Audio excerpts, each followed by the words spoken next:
Welcome to Brainish English Stories. In society, people called him Handsome Signals. His real name was Vicomte Gontran Joseph de Signals.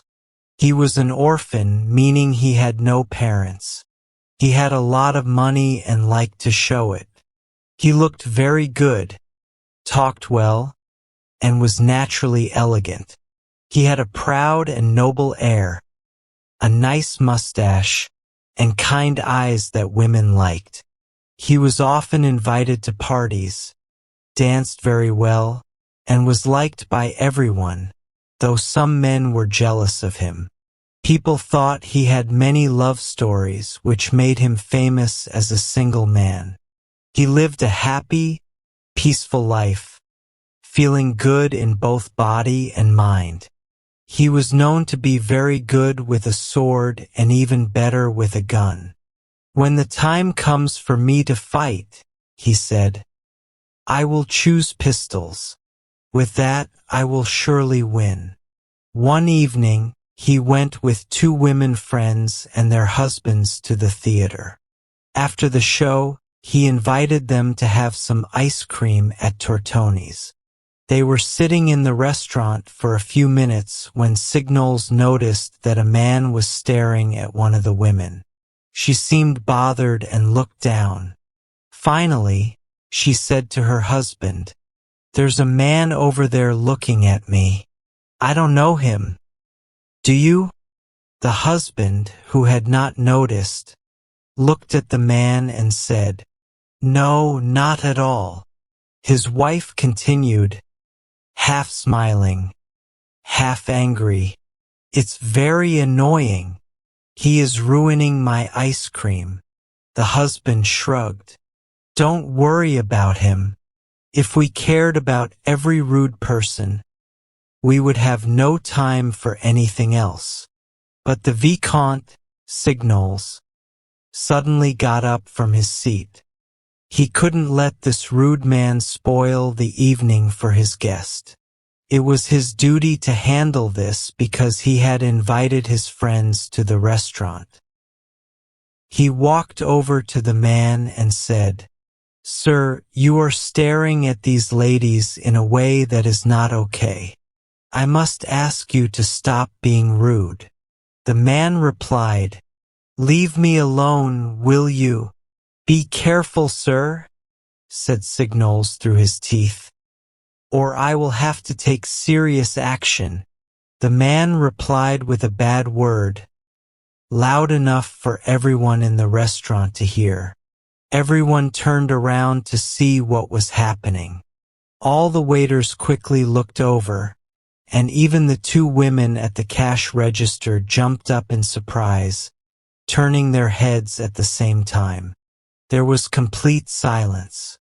Then suddenly, a sharp, quick sound.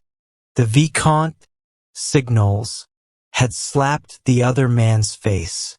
Everyone stood up to stop them. They exchanged cards. When the Vicomte got home, he walked quickly up and down his room for a few minutes. He was too upset to think clearly. Only one thought filled his mind: a duel. But this thought didn't make him feel anything yet. He had done what he had to do. He had shown himself to be strong and brave. People would talk about him, praise him, and congratulate him. He said out loud, as people do when they are very stressed, "What a terrible man." Then he sat down and started to think. He needed to find friends to help him in the duel as soon as morning came. Who should he pick? He thought about the most important and well-known people he knew. Finally, he chose the Marquis de la Tournoire and Colonel Bourdon. One was a nobleman and the other a soldier. That would be perfect. Their names would be respected in the newspapers. He felt thirsty and drank 3 glasses of water, one after another. Then he started walking up and down again. If he showed himself to be brave, ready, and serious about the duel, Maybe the other man would get scared and apologize. He picked up the card he had taken from his pocket and thrown on a table. He read it again, as he had done before, first in the restaurant and then on the way home under each streetlight. Georges Lamel, 51 Rue Montcy. That was all it said. He looked closely at these letters, which seemed mysterious and full of hidden meanings. Georges Lamel. Who was this man? What did he do? Why had he stared at the woman? Wasn't it crazy that a stranger, someone unknown, could suddenly change a person's life just because he decided to be rude and stare at a woman? And the Vicomte said out loud again, "What a terrible man." Then he stood still, thinking, with his eyes still on the card. Anger grew in his heart toward this small piece of paper, an angry feeling mixed with a strange sense of worry. This was a stupid situation. He picked up a penknife that was lying nearby and stuck it into the middle of the printed name, as if he were stabbing someone. So he would have to fight. Should he choose swords or pistols? Because he felt he was the one who had been insulted. With a sword, there would be less danger, but with a pistol, there was a chance that the other man might back out. A duel with swords rarely ends in death because both men are careful not to get too close. With pistols, he would seriously risk his life. But on the other hand, he might win and not have to fight at all. "I must stay strong," he said. "The man will be scared." The sound of his own voice surprised him, and he looked around the room nervously. He felt shaken. He drank another glass of water, and then started undressing to go to bed. As soon as he was in bed, he blew out the light and closed his eyes. "I have all day tomorrow," he thought, "to take care of everything. I must sleep now so I can be calm when the time comes." He felt very warm in bed, but he could not fall asleep. He kept moving around, lying on his back for 5 minutes, then turning to his left side, and then to his right side. He felt thirsty again, so he got up to drink. Then a sudden fear hit him. Can it be possible that I am afraid? Why was his heart beating so fast every time he heard a familiar sound in his room? When the clock was about to strike, the soft sound it made before chiming made him jump, and for a few seconds he had trouble breathing because he was so nervous. He started to ask himself, could I really be afraid? No, that couldn't be true. He couldn't be afraid because he had decided to go all the way with this, and he was determined to fight without being scared. But he was so upset in his mind and body that he wondered, is it possible to be afraid even if you don't want to be? This doubt, this scary question took over his thoughts. If a force stronger than his own will made him lose his courage, what would happen? He knew he would go to the place for the duel. His willpower would get him that far. But what if, when he got there, he started to shake or faint? And he thought about his place in society, his reputation, his name. He suddenly decided to get up and look at himself in the mirror. He lit his candle. When he saw his face in the mirror, he barely recognized himself. Felt like he was looking at a man he didn't know. His eyes looked too big and he was very pale. He stood in front of the mirror. He stuck out his tongue, as if to check if he was healthy, and suddenly a thought came to him. At this time the day after tomorrow, I might be dead. And his heart hurt. At this time the day after tomorrow, I might be dead. This person in front of me, this me that I see in the mirror, might be gone. What? Here I am, looking at myself, feeling alive. And yet in 24 hours, I might be lying on that bed, with my eyes closed, dead, cold, not moving. He turned around and imagined himself lying on his back on the bed he had just left. He imagined his face looking thin and his hands limp like a dead person's. Then he became afraid of his bed, and to avoid looking at it, he went to his smoking room. Without thinking, he took a cigar, lit it, and started walking back and forth. He felt cold.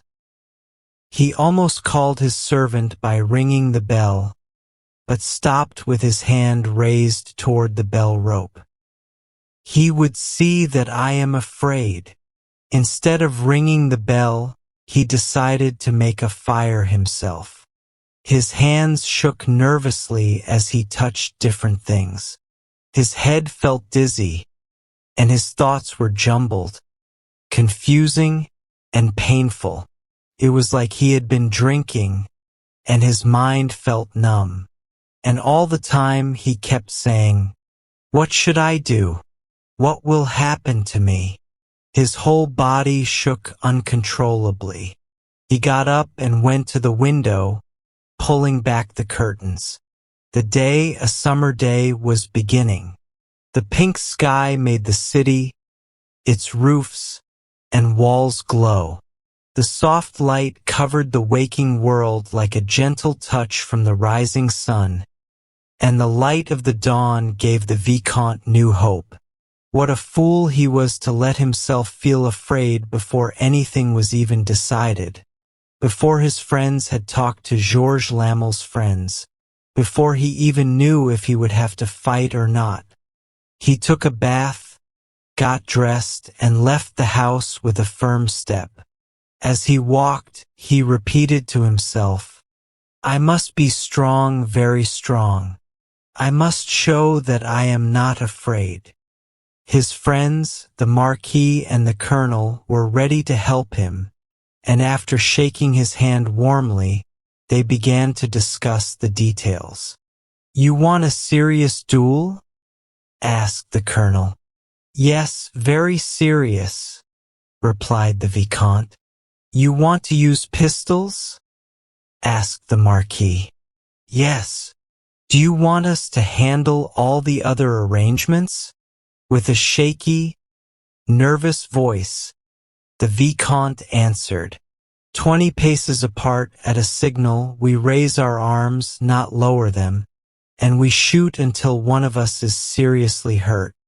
"Those are good conditions," said the Colonel, sounding satisfied.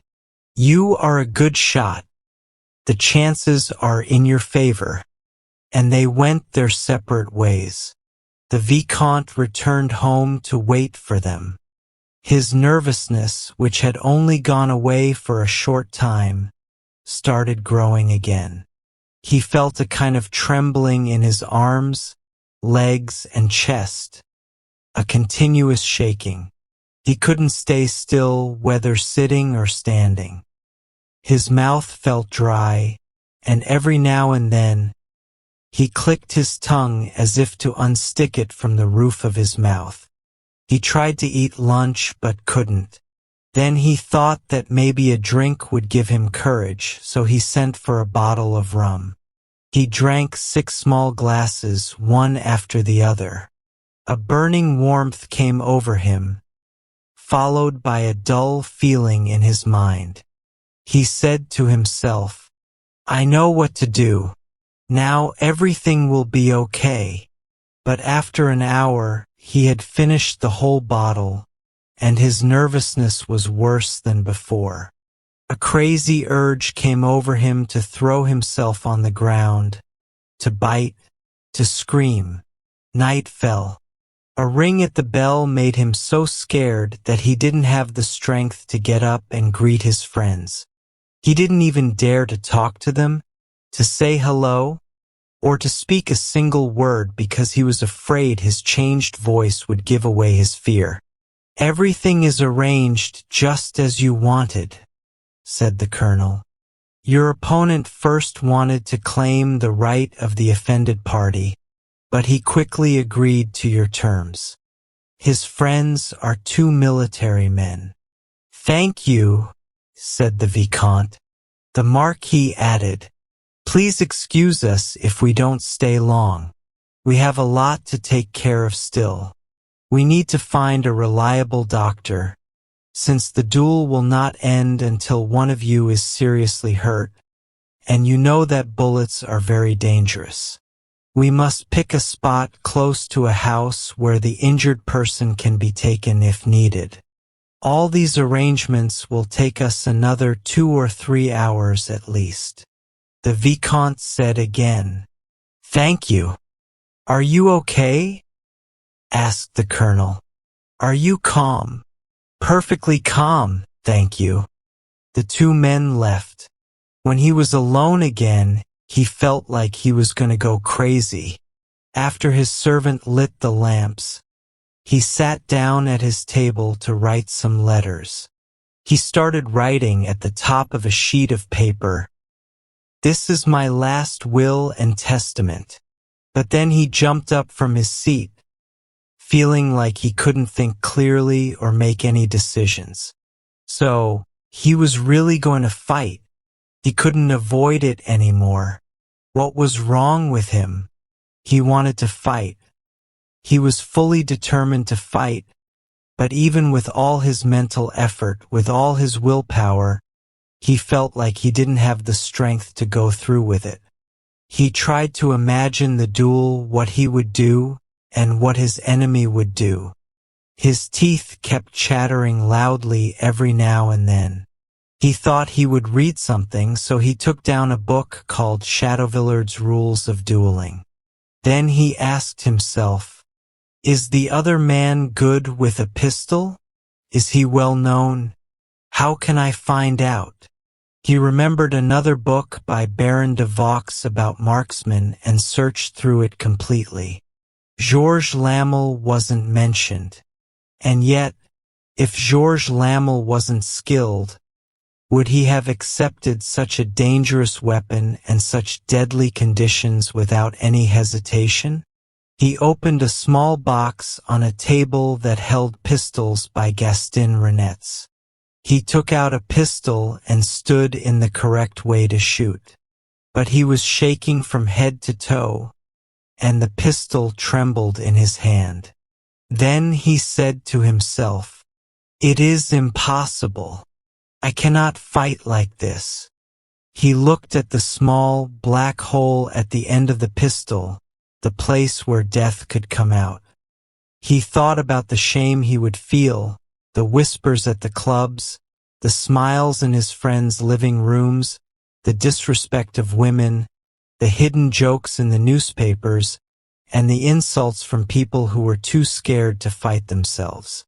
He kept looking at the pistol. He lifted the hammer and saw the shiny part underneath. The pistol was loaded, maybe by mistake.